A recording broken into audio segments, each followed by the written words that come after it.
Hello everyone. So today we're going to take a look at our next text, which is called Night. And this text is based on paper 2, fictional text, short story. And this one is written by Alice Munro. Now I'm going to do a very brief background first, just to give you some general ideas. But because this text is quite long, I'm going to try to condense the background part a little bit. So, brief background about our writer first. She is a Canadian writer, and she's quite famous. And she's written a variety of short stories and has won numerous awards, including the most famous one being her Nobel Prize in Literature. Now, she was born in rural Canada. Now, this is important because a lot of her short stories are semi-based on her own life experiences, including the one we're going to look at today, Night, which will also coincidentally take place in a rural countryside, which presumably is Canada. Now, as for the actual short story itself, Night, it is one of actually many short stories based on a novel she printed called Dear Life. Now, what makes this text quite unique in this aspect is that, unlike many of the other paper 2 texts we've studied so far, this one has some elements. It exhibits certain elements, structural and language features that are common we see in autobiographies. But the thing is, though it contains elements of an autobiographies, they are not autobiographies. They are still fictional texts. So, in essence, when combining autobiographical elements into a fictional text, it creates this unique blend between a story that feels real, a fictional story that feels real. And this and it works to great effect in this text. For example, because this text specializes in creating a very persistent sort of haunting tone, and the fact that she incorporates autobiographical elements into it makes this kind of a little bit scary short story feel real, which of course amplifies that feeling of tension and fear, right? Because we worry that these are real characters or real life events. As for the short story Night, it also kind of explores a little bit into the psyche of the human mind. So it kind of delves us deeper into some of the issues that our human minds can develop. Also, in this short story, it talks about events takes place from an adult's point of view, but it's mainly recalling past events. Okay, so we see it happening in the present like that. All right, so. Night. Now, a couple things I want you to think about first is that when you think of the title Night, what sort of emotions do you kind of think about, right? So, kind of looking at this GIF here, you can kind of already kind of feel there's this darkness, right? This sort of eerie tone, right? And that's something that we're going to see in the short story itself. All right, so now let's go on to the actual extract. Now, before we start, on the left-hand side here, I've written a series of themes I want you kind of to keep in mind as I talk through this text. I want you to think about as I go along. These are some of the things I feel like the writer is really trying to convey. For example, the feeling of eeriness, a feeling of haunting feelings, a feeling of dread, feelings of terror, shocking the readers, feeling unease. There's the issue of a loss of control and a feeling of suspense. Okay, so these are all some of the feelings that I feel are kind of central to the understanding of this text. So as I go along, just keep a mental note that. Think about how the writer may use certain lines to create these particular feelings, okay, or themes. All right. Now, before we start, I will say also one thing. Because this extract is really long, I'm not going to kind of analyze each line line by line, because otherwise it'll take many hours. So instead, I'm going to kind of jump a little bit in certain parts. So I'll cover all the critical parts I feel that are essential to understanding and conveying these sort of themes and ideas. But some of the parts I'm going to kind of skip ahead, and I'll give a very brief summary, and I'll skip certain parts I feel that are less critical to understanding and explaining this text. Okay? Alright, so without further ado, let's start. So right away in the introduction, in the opening paragraph, the first thing I want us to take a look at here is that notice here, when it starts in this first line, when I was young, there seemed never to be a childbirth or a burst appendix or any other drastic physical event that did not occur simultaneously with a snowstorm. Now later on, further down below here, she says, when the pain in my side struck, therefore it had to do about 11 o'clock at night and a blizzard. So right away, the writer gives us a very clear examples of pathetic fallacy.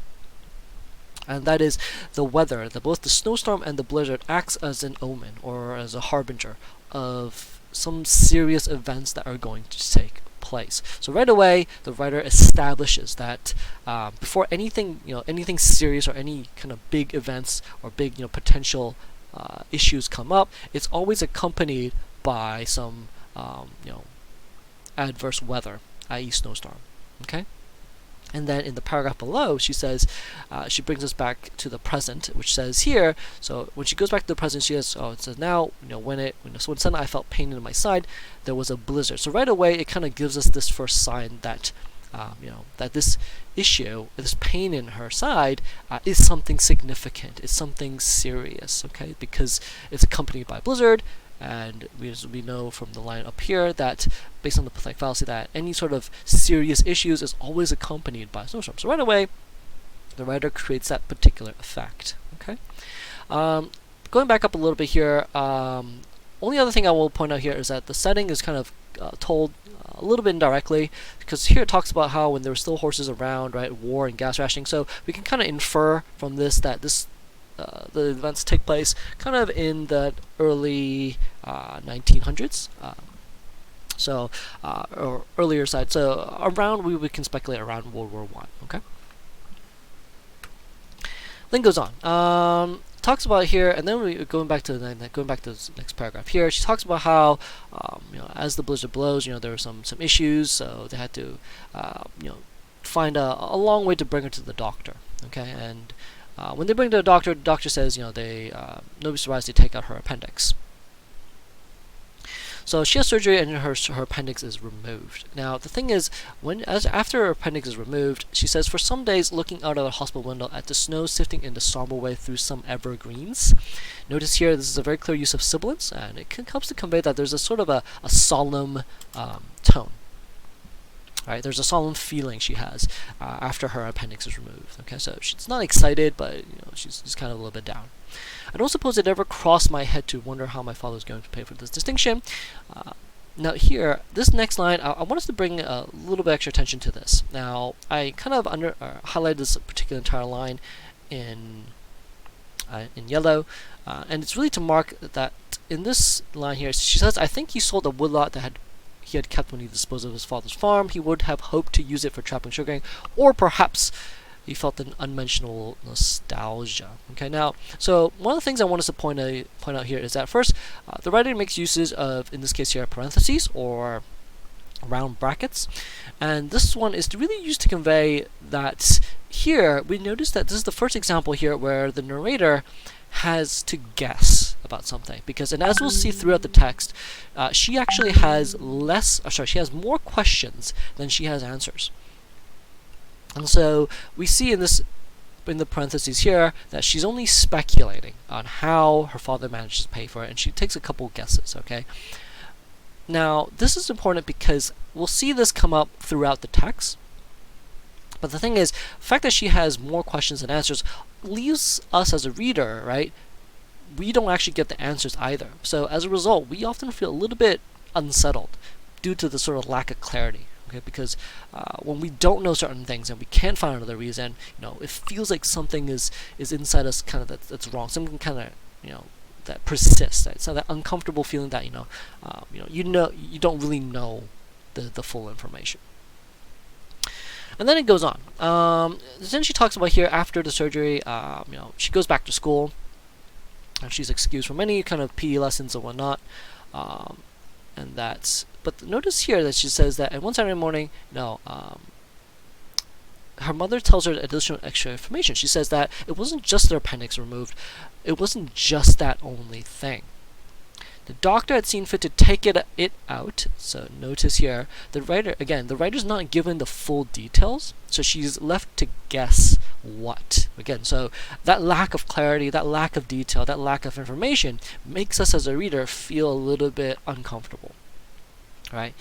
So the doctor had seen fit to take it out while he was at it, but the main thing that concerned him was a growth. A growth, my mother said, the size of a turkey's egg. Now, the growth here is quite. We can usually, when we see growth inside the human body, most people's normal reaction is that it's cancer. Okay, and we kind of see it, and you see it later on, right? She guesses that it is cancer. Now, all of this is kind of highlighted in green, right? Growth, cancer, cancer is benign. So these are all words that are commonly associated with cancer, and when combined with the metaphor, right, the growth, or what we speculate as cancer, the size of a turkey's egg, right? It means that, well, first off, a turkey's egg is a little bit bigger than a chicken egg, so as you can imagine, it's quite large.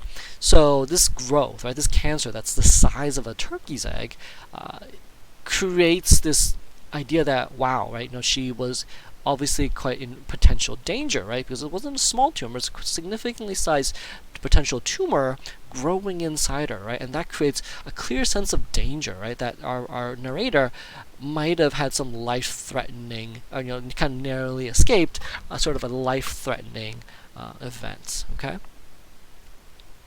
But her mother kind of tries to assuage her fears. Her mother says, don't worry, it's all over now. And then we see here a little bit of some of the inner thoughts of our narrator. She says, the thought of cancer never entered my head, and she never mentioned it.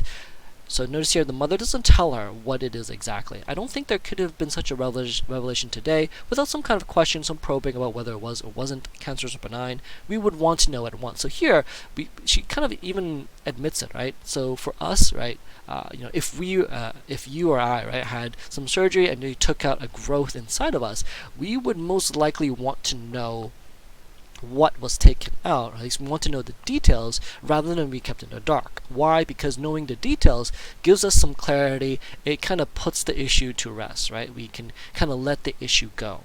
But the thing is, for her mother never told her, and so as a result, she never gets the closure, right, or the finality that kind of lets us move on with our life. Instead, she's never told what it is, and she can only guess. And sort of that unknown feeling, that lack of closure, right,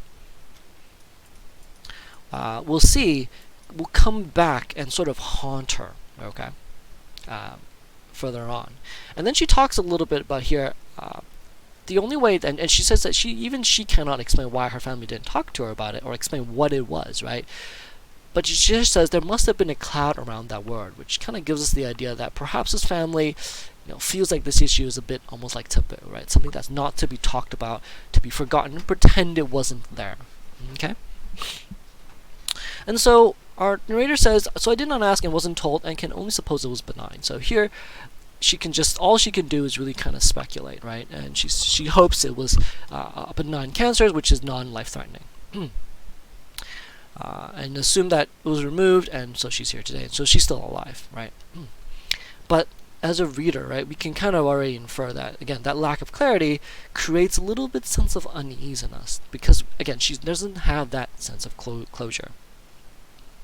And because of lack of information, right, anytime she has her health issues, she only can write she had an issue with her appendix, right, but she never really writes down or admits or confronts the issue of cancer. Okay, now this is something important, and we'll see this again pop up in the climax of the text, but we see that as a habit. This family has a habit of sort of not really addressing the issues head on. Okay, and so we'll see very soon that this lack of addressing these issues will cause problems. And in the next paragraph, she talks about how kind of life goes on, right? She goes back to school, she gets good marks, doesn't have to take exams. And then we see here in this next year, we see a triplet. I looked well, I did chores around the house, I read books as usual. Nobody knew there was a thing the matter with me. And this triplet here really goes to show that life seems to go on as usual, right? She seems to, do chores, read books, everything's, she looked okay. That she seemed okay, but there was something wrong. But nobody knew there was something wrong with her. So life seems to go on as usual, but this triplet really marks the beginning that perhaps there is something wrong about her. Okay, and this helps to establish here that we'll see later on. Okay,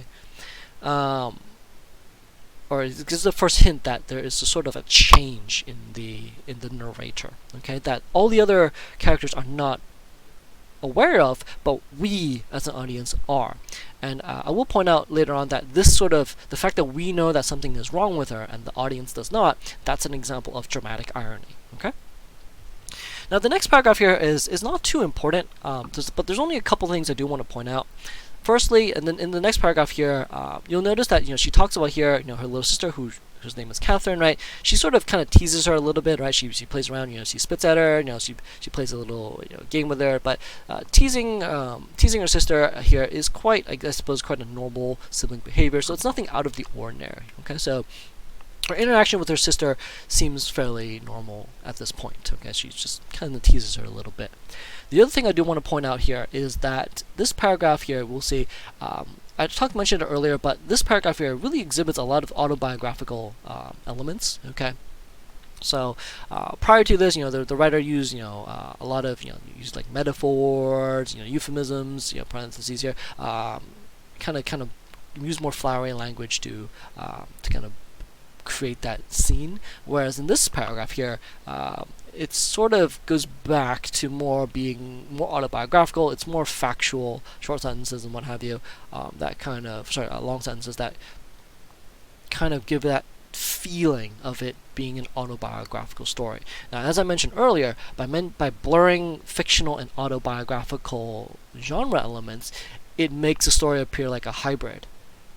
And so that uncertainty as a reader, right, whether or not it's a real event, which autobiographical elements trying to make us believe, or it's a fictional event, makes us feel worried that whether this is a real issue, a real life event. Okay, and then we go on, and then she talks about a little bit in the next paragraph here. Again, she focuses a little bit on her relationship with her sister, right? I was too old for such fooling, certainly too old by this time. My sister is 9 when I was 14. The relation between us was always unsettled. When I wasn't tormenting her, teasing her in some asinine way, I would take on the role of a sophisticated counselor or hair-raising storyteller. I marked highlighted some of the words in blue, but really all of this kind of goes to show that they've got a kind of complex relationship between the sisters, right? And she admits it here, right? It wasn't clear, right? It was kind of foggy, just like it was just like the word here, unsettled, right? It wasn't clear. She torments her, right? She makes fun of her, she teases her, right? But she also acts as a sophisticated counselor, i.e., she helps her, right? Or she tells her hair-raising stories, so she entertains her, right? So in many ways, right, it tells us here that as an older sister, the narrator fulfills a variety of roles with her sister. She teases her, she hurts her, she makes her laugh, she makes her entertained, etc., etc. So it's not a very simple relationship between the narrator and the little sister. However, the next line in here says that she's not entirely in control, and that her little sister had her own friends, her own games. This line here tells us, however, that though she seems like she fulfills all of these roles, right? And because she fulfills all these roles, one might assume that she was really close with her sister. But in this line here, this line tells us that perhaps they're not as close as we think, right? Her own little sister, has her own friends who she plays their own games with. So perhaps that there is a little bit of distance, okay, between them. That they're not best friends that stick together all the time. There is a little bit of distance between them. And this sort of distance, right, is the first sign of a hint, or it gives us this, it sort of gives us evidence to support why she might have this sort of terrible thought later on, which we'll talk about very shortly. And then she goes on to the next paragraph. She says here, in June, again, she's free from school, right, and she's left on her own, so she doesn't have to do anything else. She doesn't do anything follow a strict schedule, right? She has some freedom of her own. Okay, so she did some chores in the house, but her mother decides to hire a maid or a helper to do most of the chores for her, and because of that maid.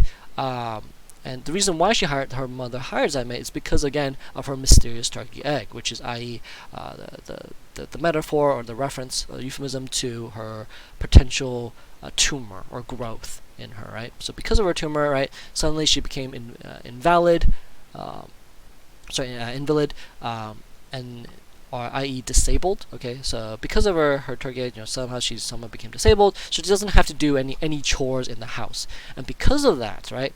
She doesn't have any chores to do in the house. Now she has got nothing to do in her own home. Now because of that, though, when she has nothing to do in her own home, suddenly she could spend a lot of time wandering about like a visitor. Now this is a simile, right? Right? And it goes to show that something isn't right. Okay? That something isn't right about our narrator. Why? Because firstly, she's saying that she wanders her house like a visitor, but that's kind of ironic, right? Because your own house should be the place that you're most familiar with, and yet, even though she's living in her own house, suddenly she's walking about like she's a visitor in her own house. So there's this sort of irony in that, right? And this irony kind of illustrates that something is wrong about her, right? That something is off, right? Because she's walking about like a visitor in her own house, right? That's not normal. And then it goes on, right? It says that nobody in the family would have got away with that, right? Meaning nobody else in their family could be quite as lazy as she is, right? And not do any chores and not go to school and not do any work, right? Except for her. And she says that this feeling, right, of being like a visitor, right? It was all inside of her. This uselessness and strangeness I felt. Now, these two dictions, uselessness and strangeness, the two diction here tells us a very clear sign that something is off, something is wrong, that she feels useless and odd and strange, right? That this sort of freedom from school, freedom from doing chores, right? Freedom to do her own things is making her feel strange and useless. And then the next two lines, she says, it must have been just that every moment of the day was not filled with jobs as it was in summers before and after. So here she tells us that, she says that perhaps it's that feeling because that she feels useless and strange because she doesn't have to do any of the jobs, right? In the summers before this one, before she had her growth, she had to do a lot of jobs. But now she doesn't, right? So maybe that was the reason I had begun getting trouble to sleep. So here, notice that the length of dictionary, it must have been, so maybe that was. So again, our narrator is only speculating. Again, she doesn't have the clarity or the definite or the reason, right? Explanation of why she's feeling strange and uselessness, so she can only do her best to infer. And from her guesses, she thinks that it's because she has nothing to do that suddenly she feels useless and strange. Okay? And then, because of that, suddenly she's getting trouble to sleep. Now, for me, sleep is something that in the text here is quite important because the lack of sleep marks here sort of the arrival of this terrible idea, right? And so for me, I believe that sleep is sort of a little bit of a symbol for her own sort of peace and sanity, okay? And the fact that, or normality. So the fact that she's starting to getting a lack of sleep means that she's starting, in this case here, to lose a little bit of that normality, losing a little bit of that sanity or rationality, okay? At first, I think it meant lying awake till midnight and wondering how wide awake I was while the rest of the house was asleep, right? And she says that she feels tired, but nobody called me out and tell her to put the lights and get to sleep. So here she talks about how she gets a little bit of a special treatment, okay? That even though she has the lights on, nobody in her family would kind of yell at her. She gets special treatment. For the first time ever, I was left to make up my own mind about such a thing. So again, here, it talks about how she has this newfound freedom, okay? So, and this is for the very first time. So before this, she never had such freedom, but now she does. And she has the freedom to kind of do as she wishes. However, this newfound freedom is very difficult for our narrator to accept or adapt to or get used to, and it starts to cause problems for her. And it talks about here how suddenly it took a while for the house to change from light of day, from household lights, turn on late into evening. So here we talks about here, she mentions how it takes a long time. So we can see that for her, days kind of pass pretty slowly. And then this simple triplet here, things to be done, hung up and finished with, right? It became a stranger place. So once all the chores and things are done, but not by the narrator, mind you. Suddenly her home became a stranger place. Again, quite ironic because her home is she's using the word stranger place to describe her own home, which again is quite ironic because home should be a place you are most familiar with, right? And then she talks about here, next paragraph, you might think this was a liberation. So again, freedom. At first, perhaps it was the freedom, the strangeness. Now, notice here there's a contrast, okay, that, at first she felt like she was more free, right? She was free, and yet this strangeness, this feeling that she's not used to, okay? But as my failure to fall asleep prolonged itself, as it finally took hold altogether until it changed into the dawn, I became more and more disturbed by it. So here, we see that she's starting to become more and more unsettled, right? That something is wrong about her, right? That as she suffers more and more from insomnia, right, suddenly she becomes more disturbed, okay? And that's quite chilling, okay? And this is quite terrifying because it tells us that something, as a reader, that something is very wrong. And then she tells us in the next line here, I started saying rhymes, then real poetry, first to make myself go under, which means going to sleep, but then hardly of my own volition. Volition meaning of her own choice or control. So basically she's saying that suddenly she is saying poetry randomly, that she can't help herself, okay? And that's quite shocking, right? And terrifying because it seems like she's starting to lose her sanity, okay?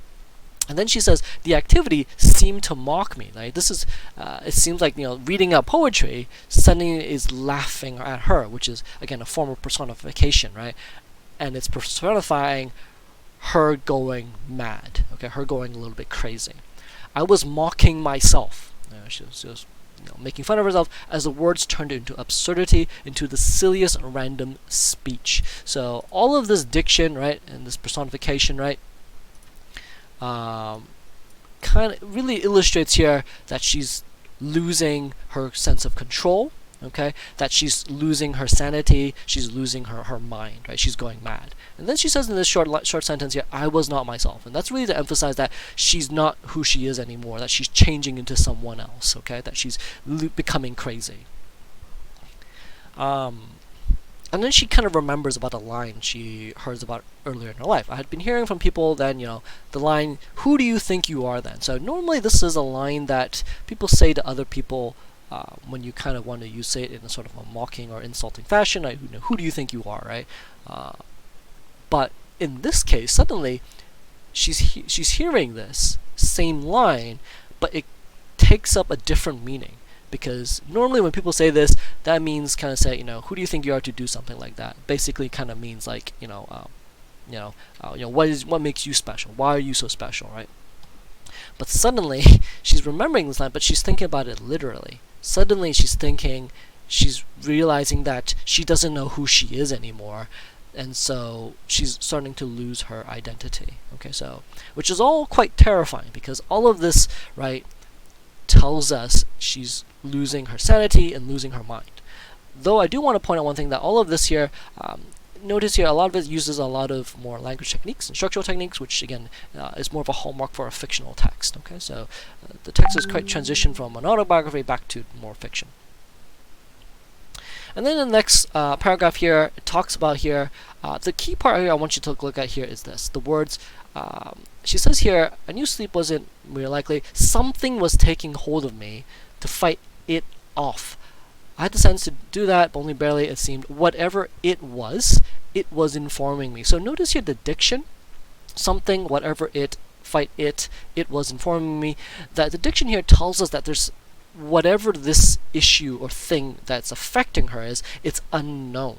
Okay, whatever is driving her to not have the sleep, which she cannot explain, unknown, which she cannot explain, is creating problems for her. So this is especially important because we, as a reader, we recognize that our narrator does not understand what is causing her to not be able to sleep and making her lose her mind. And that, as a reader, for us, that's sort of terrifying, right? Because if you put yourself into her shoes and you suddenly start to have problems, but you're not able to explain why, well, it's more terrifying than if you knew the reason for it, right? If you knew a solid reason, okay, I'm going crazy because I'm taking some pills or whatever. That gives you a little bit more sense of comfort. But here, she doesn't know what is making her go crazy, and that lack of clarity, that lack of information, that feeling of unknown adds on to that feeling of terror, right? Because she doesn't know what the issue was. And then this line here, it was informing that motives were not necessary, is the first hint that this issue that's affecting her has some sort of sinister idea in mind. Okay, that sort of foreshadowing that there's a bigger thing that this issue, this thing is trying to make her do. And then we see here the next line, it was only necessary to give it how strange. So here we see that our narrator having sort of an inner monologue. She's talking to herself almost, right? Which again adds that feeling of unease, right? Because as a person, people who talk to themselves sometimes, especially when we know that person has issues with their mind, right? Whether or not they're sane or rational, right? Leads us to believe that perhaps she's kind of going crazy. And I didn't think of it. The more I chased the thought away, the more it came back. So we see that here, that suddenly she's developing an idea, a thought. Okay, we don't know what it is yet. We're not told explicitly what it is, but it's something that's not good. Why? Because she tries to chase this thought that's building up in her mind, tries to chase it away. But the more she tries to fight this thought, the more it comes back. So we see that this thought, right, whatever it is very resilient, right? And the resiliency is really conveyed through this sort of juxtaposition or contrast, right? The more she fights it, the more it comes back, right? And that really shows that this thought here is very persistent, it's very resilient, it's very difficult to get hold of, okay? But we don't know what it is yet, which makes us as a reader, again, feel quite unease, unsettled. And then the next line here, no vengeance, no hatred, as I've said, no reason. Simple usage of anaphora here. When this usage of anaphora really tells us that, apologies, let me spell anaphora. And this anaphora here really tells us that there is no reason for it, right? She wasn't looking for revenge, she wasn't looking because she hated something. There was no rationality for it. But this thought here, there is no sanity, there is no rationale for having this thought. Except that this thought was like an utterly cold, deep thought that was hardly an urging. So here we see another usage of simile, right? But notice the simile here mentions that this idea is utterly cold and deep, right? The fact that she mentions the words cold and deep here, right, or the comparison, right, makes it seem like this idea is somewhere lurking deep inside her, right? That it's part of her, which again is quite unsettling, right? And then she says here that it was hardly an urging, more of a contemplation, right? So here it says that it wasn't that this idea was trying to urge her to do something, like say, oh, you must do this, you must do this. It was more of a contemplation, meaning it was more of a subtle thought, like, oh, why not I just do this? And then she says this line, that this thought could take possession of me. Now the diction here, possession, is especially unsettling for us as a reader because it feels like she's losing her control, that this idea could take over her, take over the narrator, right? There's this idea of loss of control. I must not even think of it, but I did think of it. Now this one I do want to point out here is an example of, again, this sort of juxtaposition, right? Contrast, and this one is important because she says she recognizes I shouldn't think of it, but I did. I shouldn't do this, but I am doing it. So this sort of contrast here really illustrates here again that lack of control. Right? She cannot help herself. Okay, she cannot help herself. She cannot stop. Right? That she cannot help it. So there's a loss of control. The thought was there, hanging in my mind. Now the word here, hanging, is especially important in terms of addiction because A, it tells us that this thought, whatever it is, kind of lingers in our mind. But at the same time, the word hanging carries a little bit of a connotation associated with death. So whatever this thought was, it's not good, right? Because it's associating here with a little bit with death. And then finally we get to the big reveal. Suddenly she says, out of nowhere, she says, the thought that I could strangle my little sister. So now it's revealed what is this thought, right? And it's very shocking because it comes out of nowhere. That she says here that she wants to strangle, that I could strangle my little sister. So this is a very terrifying thought, right? The thought of what we call fratricide, which is the murder of one's kind of siblings, right? Fratricide. Suddenly she's having thoughts of fratricide, i.e. a very taboo idea, right? It's not a thought that's ever not common.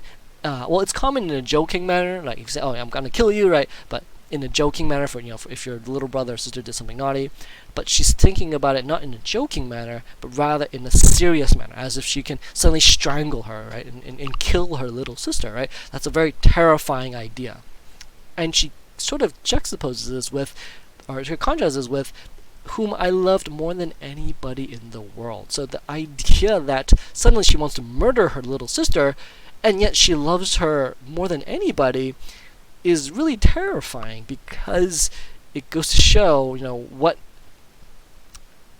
all of that lack of control and lack of sanity is building up to. That she cannot stop herself.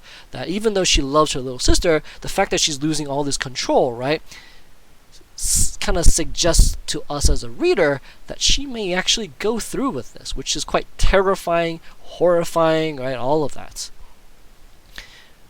And then she explains a little bit more. I might do it not for jealousy, viciousness, or anger, but because of madness. So here, this sort of simple kind of listing here, or triple here, tells us that, again, there's a loss of control. She's very explicit and says she might do it not because of any other emotion, but because she's going crazy, that she cannot help herself.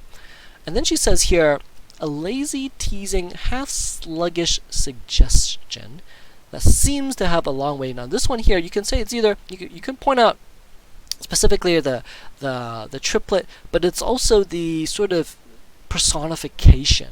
That suddenly this idea, it's not just an idea, it's lazy, it teases her, it's kind of slow. So this kind of personifies that evil thought to be something that has qualities to it, that more than just a thought. The idea could be lazy, it's teasing, it's slow. So this sort of personifies that evil thought to be a creature, right, or a thing that could take over our character. So, and that's quite terrifying, right? This personifying this evil thought that suddenly it's become not just an idea, but perhaps it's a demon or some human thought, right? Something like that. And then it says it might be saying why not. So again, we see the personification continue, right? Suddenly the thoughts are not just thoughts, it's talking to her, right? Suddenly the thoughts are talking to her and saying, why not try the worst? So here, this rhetorical question is especially, again, shocking for us, right? Because the thought, suddenly this thought of strangling the sister is personified, it's suddenly become a voice in her head, and this voice is telling her, why not try it? Why not try strangling your sister? So this, if you imagine having this voice inside your head talking to you, right? That is, again, very terrifying. And then she says here, the next line, our narrator says the worst. Okay, this is a euphemism. It's a short sentence, but it's also a euphemism saying, kind of referencing the idea of strangling her sister. Notice here that she doesn't want to address the issue directly. She doesn't want to say strangle her sister. She just uses the euphemism the worst to refer to it. Why? Because perhaps even to our narrator, this idea is so terrifying that she can't even say it out loud. Okay, she can't repeat it here. Here in the most familiar place, the room where we lay in all our lives and thought ourselves most safe, I might do it for no reason anyone could understand except that I could not help it. So again, emphasizing here the loss of control. But also I want you to point out here, notice that again, something that's quite ironic is that here she says that she could murder her sister, right, commit fratricide in the most familiar place thought we would find ourselves most safe. So here it's quite ironic because in a home, which is a place where we as most people feel the safest, right, is where she could commit the most heinous and disgusting and dangerous act. Okay, so it's kind of ironic in that sense. And then she says, the thing to do was to get up to get myself out of the room and get out of the house. So here it's a very simple triplet, and this triplet serves a very important function, i.e. in this case here, it gives us a break. So all throughout here, this passage so far here is building up that tension that, she may or, she's building up towards strangling her sister. And then here, this triplet says, finally, she says, I have to get up, get myself out of the room and out of the house. So here, this triplet here marks a point where as a reader, we get a brief break from all that tension. And in this moment here, she regains a little bit of her sanity. Now, the next few paragraphs here shifts back from the fictional kind of structure to more autobiographical once more. So it goes more factual, gives us a lot of extra information. Now, there's not a lot of detail here that I want us to focus on here. So I'm going to skip ahead a little bit, but make sure you read it. Basically, it talks about how she kind of carefully sneaks out of the house, right? Away and to go outside, basically. The next part I want us to look at is this paragraph here, around 123. She says here, when she goes out, she sees a bunch of the trees. Again, it's very autobiographical, or very factual in its approach. When she names beech tree, elm tree, oak tree, right, maple, so she kind of names all the trees, but she notices one thing, that they were all intensely black. Now, I wanted to draw attention here to the trees. Now, most trees here, elm trees, oak trees, and beech trees, they can have different color leaves, right? We see it here, purple lilac, white lilacs, these trees have different colors, but suddenly all these trees are intense, not just black, but intensely black. And then later on, she also mentions the word suddenly there was darkness everywhere, right? So, for me, it feels like this darkness, this blackness, right, is sort of a symbol for sort of this terrible idea, right, of murdering her sister, sort of kind of clouding her mind, clouding her heart, right? This terrible thought is sort of symbolized by this darkness kind of spreading, right? And it's not just affecting her inside her mind, but it's also affecting her sort of outside when she looks apart, right? And then kind of goes on back and forth, right? Again, a lot of this is extra details. A lot of it, again, isn't necessarily too important, so I'm going to skip ahead a little bit. You can read this on your own. Going down to line 40 here, she says here, I would remember everything then, but it was so absurd. Now, she repeats this line, absurd, absurd, absurd, 3 times. And it's really, this repetition sort of illustrates here that there is a part of her that's still sane. That she recognizes that, there's a part of her that realizes that this idea of committing fratricide, this idea of strangling her sister, is absurd. And she says this 3 times to really illustrate that there's still a part of her that's still sane, that she hasn't lost her mind completely. Okay? And then she says, when my sister got home from school, we would swing in the hammock, one of us on either end. So when her sister comes back, life continues. It's quite normal. They kind of rest with each other. They play around with each other. Life is still a bit normal. However, it was in that hammock that I spent much of the days, which possibly accounted for my not getting too much sleep at night. And since I did not speak of my night difficulties, nobody came up with the simple information that I'd be better off getting more action during the day. Now, notice here, in this example here, I did not speak to him by night difficulties. So here, our narrator admits that because she doesn't tell anyone that she's having trouble sleeping, right? So no one really knows that something's wrong with her.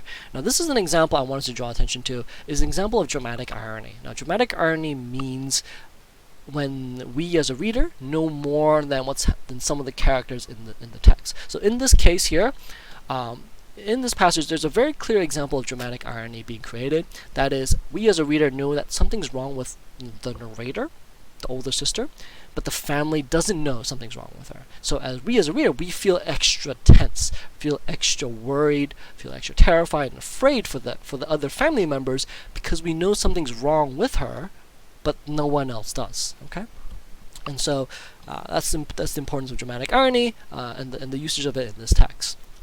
And then it goes on, she says, my troubles returned the night, of course. So again, troubles is more euphemism, right? The demons got a hold of me again. So here she's using a kind of a either euphemism or a metaphor, right, to refer to, again, sort of the demons or troubles, referring to that terrible thought of strangling her sister to death, right? Now notice here the metaphor here, the demons here, carries this sort of dark and sinister tone, right? Suddenly the demons got a hold of me again. So again, there's this direct sense of loss of control, right?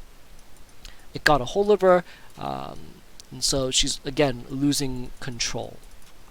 I knew enough soon to get up out of my bunk, right? And so she goes out of the house, right? I became able to find my way around more easily, so she's more comfortable getting out of the house now. But one new interesting development is that here she says, even the inside of the rooms became more visible to me, and yet more strange. So here we see another example of contrast or juxtaposition, right? And that is here we see that though she can see the rooms more clearly, it feels more strange to her, which is kind of odd, right? Because it's sort of weird in the sense that in your own home, right, if your own room was all dark and you feel strange, that's normal because you can't see anything. But suddenly when you see more of the room, right, if there's a little bit more light, right, and you can recognize more parts of your room, normally a person should feel more comfortable. But for our narrator here, the more she sees, the more strange it becomes. So the home is becoming more and more strange to her, which is again quite terrifying it's terrifying and unsettling because that is not typical behavior. That's very unusual behavior, which gives us evidence that perhaps again she's sort of losing her mind. And then we skip ahead to the next paragraph here. It talks about here she goes out again. She goes out to get some air to clear her mind. And then she looks towards the town and she's just to inhale the sanity of it. Now for me, I find this line quite a little bit ironic in the sense that she looks towards the town outside to feel a little bit more sane, which is ironic because here we see in the passage that she's sort of losing her sanity, right? And then in the next paragraph it goes on again. One night, I can't say whether it could be the 20th or the 12th or the 8th or the 9th, okay? So here, this line, the only thing I wanted to point out here is that notice here that the line here really tells us that she's quite discombobulated, right? Or if you don't want to use the word, she's kind of lost her track of time, right? Or i.e. she's not really aware, right? So she's a little bit kind of hazy or messy, right? So she doesn't know how many days it's been, right? She's basically meaning discombobulated, or if you want to use a simpler word, she's a little bit confused, right? And again, this sort of confusion, again, is more evidence that suggests that our narrator is going crazy, okay, which again builds that sort of tension, right? And then she says that, but one of those nights, right, she couldn't quite say which one, but suddenly she bumps into somebody. There was somebody. Now again, the dictionary somebody kind of gives us that sense of unknown. So again, it kind of builds up that tension, right? Who is it that she's bumping into? And then we see the hyperphora here. Who was it? Nobody but my father. Now, finally, seeing that she's not meeting a stranger, or we kind of get a release of tension because when we see the somebody and somebody, suddenly we're thinking about that personified evil thought. That is she really going crazy and seeing that personified evil thought? But thankfully, it's not. It's only her father. So here, this hyperphora here releases a lot of that built-up tension, right? Because it's not something heinous or scary or dangerous. It's just her father. Okay. So she bumps into her father, right? There's some autobiographical elements here, basically telling that she smells his tobacco, right? She talks with him, though she says that something isn't quite right because he doesn't usually do this, right? That something is off. But there's nothing too important here. But basically, she talks a little bit about her father. Only thing I do want to point out here is that we weren't accustomed to such greetings in our family. So this line here does tell us that her relationship with her father isn't quite that close because they're not used to greeting each other, which seems quite a typical thing to do. But the fact that they don't do it often between them sort of tells us that the relationship between the father and narrator perhaps isn't that close. And then it goes on, right, and talks about kind of the birds kind of come out and sing, and then fast forward a little bit. And then we get to this line in 185. Now that I come to think of it, why wasn't my father in his overalls? So here, again, our narrator gets more questions than answers, right? She's questioning about certain things, but again, she never gets many answers to most of her questions, which makes us, again, feel a little bit unsettled. And then they have a conversation, right? And the conversation between the narrator and the father, such as having trouble sleeping, right? Things like that. That we know that the conversation between them is actually quite short. They're quite curt. So again, we understand that the relationship between them isn't necessarily may not be super warm or super loving, right? Anything like that. Rather, it's kind of short and direct between them. Okay, so there's some weird dynamics between them. And then she goes on, right? He asks, are you having trouble sleeping? Now, when her father asks her, are you having difficulty sleeping? Our narrator's first response is to lie. Her first response is to say, no, she's not having issues. But then she thinks about it and says that if she lies about it, perhaps she's having difficulty explaining it. So then she admits it. So the fact that her first impulse, okay, her first reaction is to lie to her father, tells us that she doesn't have a very close relationship with her father, perhaps, right? That they're not very forthright and honest with each other, which seems to be a common theme for the entire family, right? Because if you think back all the way back to the beginning of the text, when our narrator had her cancer, and the fact that her mother doesn't tell her that, doesn't explain to her what type of cancer it is, or whether it's benign or tumors or anything like that, right? Her mother doesn't tell her.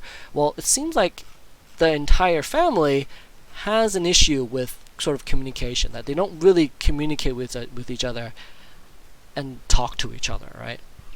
And that lack of communication sort of manifests itself to create problems, which manifests in this sort of a narrator losing her mind. Okay. And then they talk, right? It's quite curt and short. There's nothing too important going on until we get to this line here, 211. So he asks her a final question about bad dreams. He says a stupid question, and then he becomes silent, and he waits for her to talk. And then finally our narrator says the truth was told with only the slightest modification. Now here, again, the narrator says she tells her the truth, but she does change a little bit of the story. So again, the family is not very honest with each other. So she tells him what happens, but not the full truth.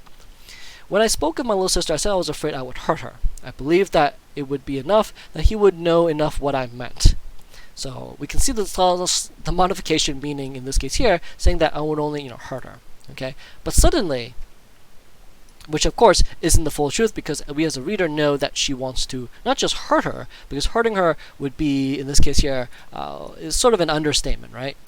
Because hurting someone, could be like something simply as saying mean words, pinching her, but we know that it's not just hurt. Rather, our narrator wants to kill her, right? Strangle her, which is a good deal more serious.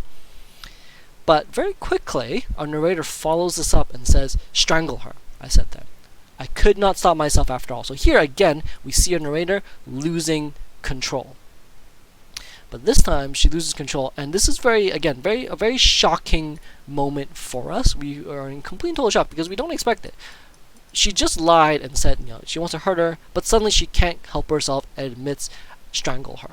So this direct speech here creates a very abrupt, is very shocking because it's a very abrupt admitting to her sort of taboo thoughts, right? Suddenly she admits the full truth.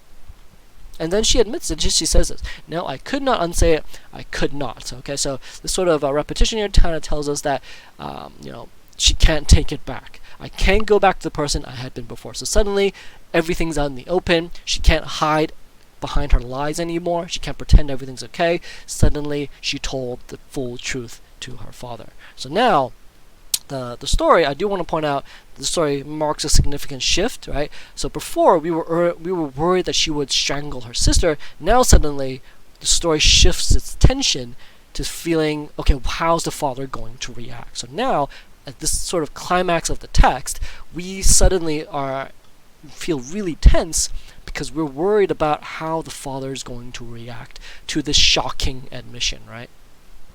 But the thing is, her father takes a very calm and rational response. He says, well, people have these thoughts sometimes. And then he kind of explains it and says that, oh, perhaps it's an effect of the ether. Ether meaning an anesthetic. Okay, it's a pain. It's an anesthetic meant to put him to sleep to kind of numb the pain. She says, perhaps the ether they gave you in the hospital, it's no more sense than a dream. So it's nothing more than a dream. It could not happen in a way that a meteor could not hit our house. So our father gives us this analogy saying that, you're not going to kill our little sister, and it's the same probability of a meteor hitting our house. So this analogy really is to reassure and sort of give comfort to our narrator, right? To kind of tell her that everything's okay. And his response is sort of different because he does not blame her, right? For thinking of it, did not wonder and what was said. He takes a very kind of measured approach, a very calm approach to kind of ease the issue, right? So he doesn't yell at her, scream at her, but he kind of gives her a very calm, reassuring thought. And what he did, however, manages to solve the issue. It manages to release all that tension, because in this line here, right? In this line here, where in the following action, the fact is what he did worked as well. Somehow what he said seemed to have resolved to issue, right? Suddenly what he said managed to help our narrator get away from those sinister thoughts, right? And then for this part here, there's a few anecdotes here, but it's not too important. But the key point here is that what he said managed to work, settled the narrator down without either mockery or alarm in the world we were living in. So without laughing at her, without being very worried or shocked, he managed to solve the issue. Okay. And then it goes on. She gives us some references to the past, right? But then it goes on and it says that before the text ends, however, our narrator does have a few more questions, right? So before it ends, she says that I thought that he was maybe in the work clothes because he had a morning appointment to go to the bank to learn. Not too surprised that there was no extension to the loan. So here, there's a few, the writer ends on a sort of a series of negative guesses. So it's a very weird, it's kind of an odd ending in the sense that the narrator, though she finds, she up here she says, what he said managed to kind of solve her predicament, right? Her sinister thoughts, or her thoughts of strangling her sister. She ends with, again, more questions than answers, right? She starts to question, okay, why is he wearing such nice clothes? Is he going to the bank where the bank is going to reject his loan, his extension of loan? Or is he going there, or is he going to find not being able to pay? Or is it that, he's going to find a name for the mother's shakiness and that it was not going to stop? So, or is he going to see a doctor to explain why his wife has a certain disease, which I can probably guess, or which we can kind of infer is Parkinson's, or that he was in love with an impossible woman, or is he having an affair? So all of these hypotheticals, right, tells us that somehow our narrator still has some very questionable ideas in her mind, that she's kind of thinking things in a very negative manner, which is again quite a little bit strange and unsettling.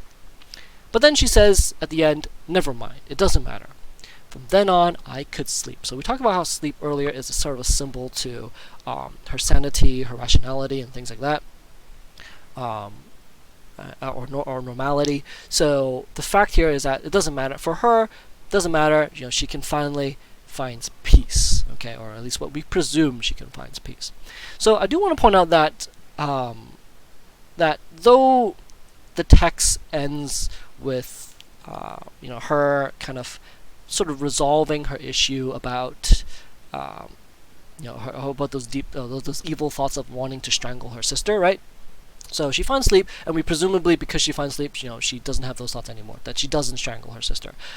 Now, however, the text doesn't end on a sort of a happy note, right? Rather, the text ends still with that lingering feeling of being unsettled, right? There's a lot of unresolved questions that weren't answered in the text. So this text is quite complicated in the sense that though she solves her issues, right, there are still many questions that are kind of left there, and we can only kind of guess, okay, as a reader, which is important because that sort of guessing, right, is the same feeling that our narrator had very, very, very, very, very early on in the text, right? So this sort of unsettled feeling and this sort of unresolved feeling is mimicked or is copied between both the narrator and us as a reader. Okay? Alright, so I think that about wraps up my analysis of this text. I did skip certain chunks of the text, but I feel like the parts I skipped weren't quite as critical as the ones I kind of elaborated. But if you do have any questions, feel free to let me know. Hopefully you understood a lot, learned some things here, and again, if you have any questions, just let me know. I'll be happy to answer them. Otherwise, that kind of wraps up our analysis of the text. And the last thing is to remind you, just make sure you, again, it'd be really helpful for you to, again, think about sort of these sort of themes, right? And think about how the text sort of works hard to kind of create them. Okay? Alright, so that wraps it up. So that's it. Hope you learned a lot, and I'll see you next time.